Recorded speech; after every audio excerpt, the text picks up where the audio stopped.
All right, I hope everyone's doing well. This video is about my response to a guy on Facebook named Michael Bailey. Here's the post that we've got going on. And I'm just going to give, instead of writing a ton and everything, I'm just going to give a really cool video and show my proof on it for his question. So real quick, he put in that 30 years of oil and gas, etc. I was W-2, now I'm my own man, you know, got apartments and all that, and kind of he's pushing the apartment thing right now, which I love real estate. Helped me make my my first million, and love it. But I'll tell you, be frank with you right now. I have sold all my real estate except for a few houses, which I'm a lender in. So I technically don't own any real estate right now. I just have liens and loans on them, right? And I if there's people stop paying me, then I'll go back and I'll own real estate again. But there's a reason that I pulled out of it, and so I'll comment on people's posts every once in a while. Gary Troy said, hey, during COVID, 20-25% of the people receiving government assistance. If we go through a recession, will 20-25% of the people not be able to pay their rent? This could result in multifamily owners needing to sell depending on how long a recession lasts and how many people lose their jobs, etc. And he brings that question up. I told him I couldn't agree with him more. And Gary said he's bullish on luxury. I asked him, what are you bullish on? What do you think is going to go up, or what do you think is going to do well, right? He said ultra luxury single family homes for the rich, things with like water view, a lake, ocean, or a coastal, new construction, the Sun Belt. Probably he says he lives in South Florida. He says the wealthy are moving to 4x times more than to Florida, 4x more times than Texas. People are leaving. Basically, people are leaving the northern states, coming down to the southern ones. The Sun Belt is typically about from Florida all the way to kind of the bottom of California type thing. Typically don't count California the Sun Belt because the Sun Belt is actually quite a little bit cheaper type thing. So California is not cheap at all. Then he talks about people paying 3.5% cap rates on multifamily before the Fed started raising interest rates. What is a cap rate? I'm not going to go into exactly what it is, but the short answer is basically has to do with the amount you pay versus the amount you're receiving after expenses monthly, right? So it's a way to calculate. You can Google the equation, but it's a way to calculate your estimated profits in commercial real estate. The important thing I want to highlight here is when I first got into the game and started looking at commercial and everything, nobody would touch on anything under a 7 or 8 cap interest, 7 or 8 cap, right? In other words, if the price was X and you could make Y, and that you plugged it into the equation and you made 7 or 8% cap rate a month, then that was worth it, right? If someone offered you something at a 6% cap rate, you'd be like, no, that's not a good deal. Okay, that's not a good deal. Anything like a 10, 12%, you jump on it. Okay, 15%, you would jump on it and tell nobody about it either. You're like, this is mine. I'm going to be greedy on this. Now people are doing like 3 and 4 and 5% cap rates or something like that, which is almost it's about half of what was considered a decent or good deal, right? That is scary because when things get overflated, when things become a bubble, what happens is people start to change their matrices, their rules of good investing. They start to change the numbers to get more in. In other words, they start to take more risk. All right, they don't stick to their numbers. They don't say, hey, this is a whatever percent deal, and I can't do it unless I get to these percentages. What happens is either through FOMO, through greed, through maybe ignorance in maybe these people's cases that are signing up for 3.5% cap rate or something like that, they're saying, I'm going to take more risk on this investment. And I think my thoughts on the future of this economy is that a lot of those investors that wanted to take more risk are going to lose their shirt, their pants, and hopefully not their underwear too. Anyhow, but I'll let you read it, and I said I agree with him, blah blah. And then Michael, again, I don't want to beat up on him or anything. That's not the point of this video, but the point is to address his questions. He asked Trey Grant, so will people be buying more or renting?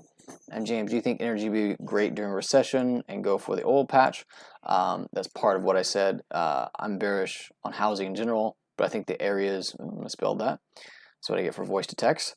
I think the areas that'll work would be, if you're going to buy a house, buy it near something that is an oil patch, something that is producing oil and gas that Exxon or Chevron or some big oil and gas company that's got millions, billions of dollars is going to send people there, and you can rent out to them. And not only that, but these people, they're not going to be hurting for money, right? Like, they're not going to be like penny pinching you or anything like that, because they have a ton of money because they're making really good wages because oil will be up. So getting back to the original point, Gary said, hey, do you think energy would be great during a recession? So let's look. All right. So I went to macro trends, crude oil prices for 70-year historical chart. You can get everywhere from like the 1950s all the way up to 2020, right? The area I want to zoom in on is right before 2000 and to our present condition, right, to where we're at right now. And it's probably a few months off, to be honest. Yeah, 78, yeah, it's okay, it's actually pretty accurate. All right, pretty up to date, I should say.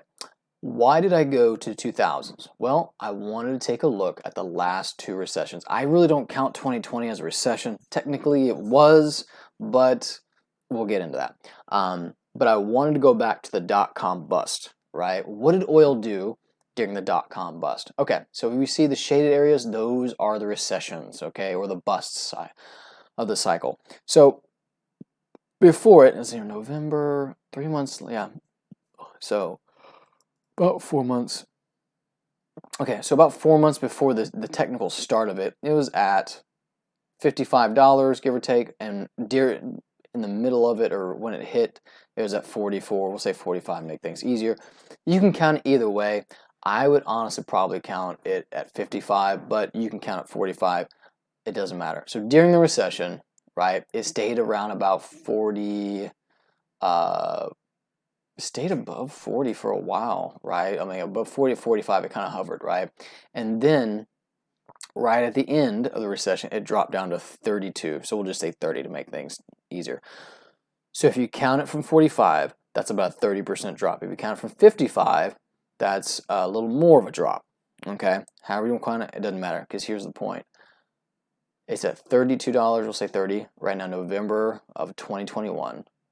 By April of 2022, only 5 months away, it's back up to 45. So see what it did there? Dropped down by 30%. And basically in 5 months, it dropped down to by 30% and popped back up 30%. Okay, and then it just kind of went on a tear, kind of did a little Richter scale thing that oil does, and just keeps going up and up and up and up. Now let's go into the that was .com bubble. Let's go into the Great Financial Recession, or the Great Recession, right? The one that happened in 2008. Man, why am I forgetting the technical name of it? But anyway, yeah, I think it was the Great Recession is what everyone's calling it. Okay, we enter the Great Recession, and oil keeps going up, right? At about a middle to a third of the way, oil at 100, I didn't think it hit $190. Gosh, I knew it hit 150 for a while, but apparently north of 150, maybe just a little bit under $200 a barrel, oil breaks itself, comes back down, flies down to, we'll just say $60 a barrel, okay? Before the recession's about 130, hits up to 180, 190, comes back down, drops to 60, okay? And that is in January of 2009. If we go up to May of 2009, again, 5 months later, May, June, 6 months later, it's back up to $95 a barrel. Now, what would cause that? Like, what's happening with that? That is, it flies down about 60% from these highs. And again, those are highs. Those are not sustainable highs. Okay, so I would actually take the dipstick from about 130, 120. 125 is very comfortable for me to say, but you can take it from there. Again, it doesn't matter. drops down to $60 and then pops back up to 95. So it loses about 50%, then gains about 50% from the lows, right? 50% back. Not 100% back, but about 50% back. So this is my point with oil. This is why I'm not scared of oil in a recession. Because oil, like everything, is going to get hit in a recession. It's going to go down.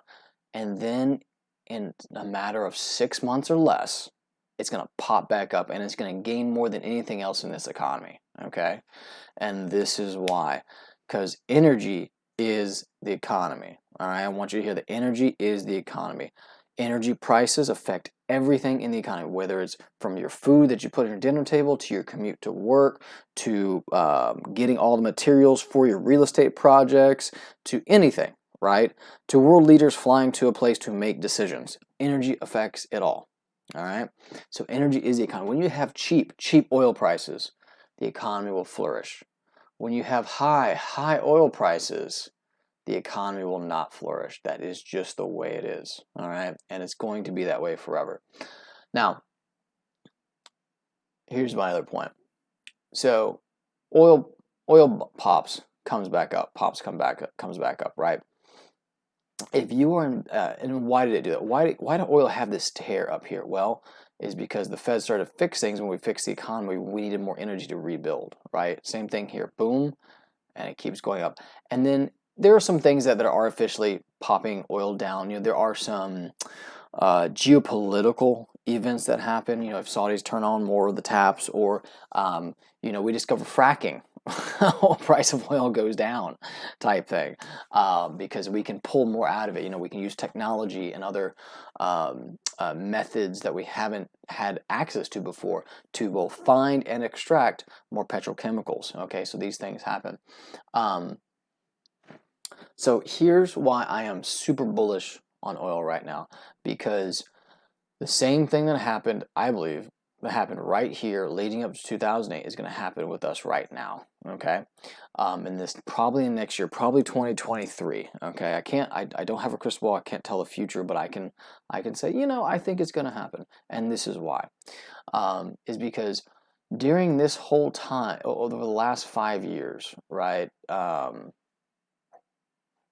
Yeah, probably about there, we have not, as a society, not been putting any infrastructure or more research and development into oil, right? These years right here, people were trying to figure out, okay, how do I get more oil out of the ground more efficiently, okay? And then a guy developed fracking, and poof, the oil price dropped, okay? The oil price just went down, all right? But we haven't been doing that for the last like 5 years or more, right? So we don't have any infrastructure. We don't have any drilling oil out of the ground. We think it's easy. It's actually quite intense. I mean, even to distill the petrol that we pull out of the ground into what we can use in our gas tanks or use to burn energy to turn the lights on, it is very, very complex. Okay, this is why big oil and gas companies have floors of people working together to make these things happen. All right, we haven't been putting in the infrastructure. Okay, and so this right here was just a fluke of when in 2020, but the price keeps going up. It's popped up to, it actually got up to, I think, 120 there for a sec. It's coming down. It's again, politics are artificially pushing it down, right? And it's going to have, if you're into charts, a double bottom right here, and then it's going to go straight up. I don't know if it'll hit 180 again, you know, but I'm pretty sure it's going to hit 125 again, maybe 150. We'll see what happens. So here's the thing: oil always goes up, or typically is quite high. Again, $80-$90 barrel oil is actually pretty high, by the way, but it always goes up during a recession. Okay, housing at this time, including commercial or multifamily, was at an all-time low. Like, these things just went down. Okay, so if you had investments in oil and you sold right around here and you bought housing in 2008, where do you think your housing would be now? It would be off the charts. Okay, you would have bought down here and housing would have flown way up here, and you would, man, if you bought 10 houses, you probably made $1 million if you sold them in 2020, right? So that's why I'm bullish on oil right now. Will I switch back to real estate? Oh yeah, you better believe it, man. Right now, my strategy is to buy oil and gas mineral rights and sit on those things and just let the paychecks come in. The paychecks are being great. I'm making 30 to 40 to some of them, hopefully 50% this year on the tracks that I've put in. So it's great, and the money is coming roaring in. So I can't wait until real estate goes down and I can sell them off at a high and then invest it back in real estate. That's the game plan. Some I'll keep for the rest of my life, but a lot of them I'll sell off to invest it back into real estate. So that is why I'm hugely bullish on oil, and why I say, hey, if you're going to invest in real estate, again, not financial advice, but if you are, my suggestion would be to do it in places that are close to oil patches, so like West Texas, parts of Oklahoma, that are allowed to drill and to make money off oil right now that our country needs for its energy needs. And here's the last thing. I'm going to leave you with this. Not trying to poop on anybody or anything, but we're in a recession. It's happening type thing. Let me ask you this. What does better in a recession? Single family or multifamily? Well, I don't really have to wonder that question, because Meet Kevin actually did a video on it where he bases it on a Harvard study. So I'm going to let him talk for a little bit. A lot of us usually think, well, okay, let's think about this logically. We're all logical people, so let's think about this. Okay, recession happens. People are likely to lose their jobs. That makes sense. Recession, people lose their jobs. Okay, and then those people might have to sell their houses if they own one, and then they become tenants, which means there'll probably be more tenants, which means they'd probably go rent from apartment buildings, which means rents will go up at apartment buildings and prices will go up at apartment buildings. So apartment buildings are where it's at for investing in real estate. Yeah.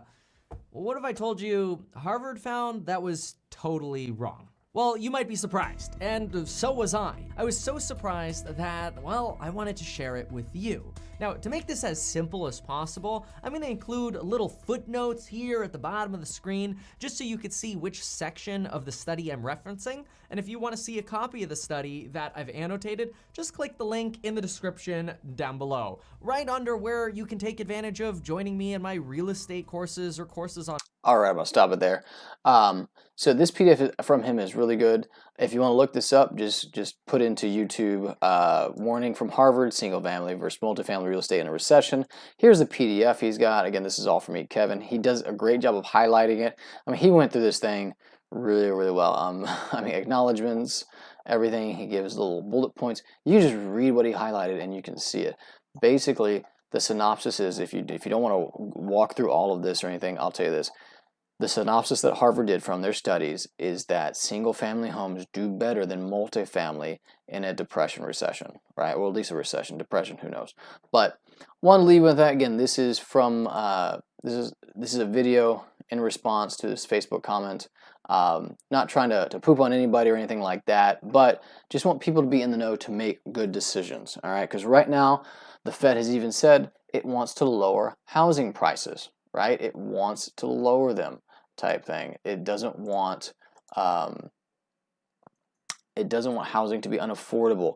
It's raising interest rates. Multifamily, part of what they do is they have to refi every 5 years. You don't get very rarely, Vinny, you don't get a 30-year loan on it like you do a single family home. You get a 3 to 5 year loan. And so every 3 to 5 years, you have to refinance. Well, what happens if you bought it at X price at 4% and now rates are 7%, right? When you refinance it. Well, unless you paid it down really well over the last few years, which you may or may not have, or unless the equity on it, the value of it has gone up where you've been able to raise rents more, you may not be able to service the loan when you refinance. And you probably don't have a few $1 million to pay off that loan that's due in the next 6 months, right? Raising rents. Let's talk about that. People are running out of money. Food is high, gas is high, energy is high. People are running out of money. they're not going to be able to afford higher rent rates. Okay, just ask any young single person apartment in Austin. They're shopping them around like crazy because they're doubling. All right, and those landlords will find out that they're not going to be able to do it. However, they were sold the property, that they bought the property being told that they could and that it would work out, and they believed that person. And that's not going to work out for the vast majority of people. Some people will, no doubt, but I would think that was only going to be like 10 or 20% of the people. Secondly, the Fed says it wants unemployment to go up. What does that mean? It means companies are going to start laying people off. To talk about Austin, tech is already starting to lay off big time. I think Google just said they axed 50% of their staff or something like that, or 50% of their new projects. That's going to be a lot of staff that they're going to cut out. Okay, tech is going to hurt.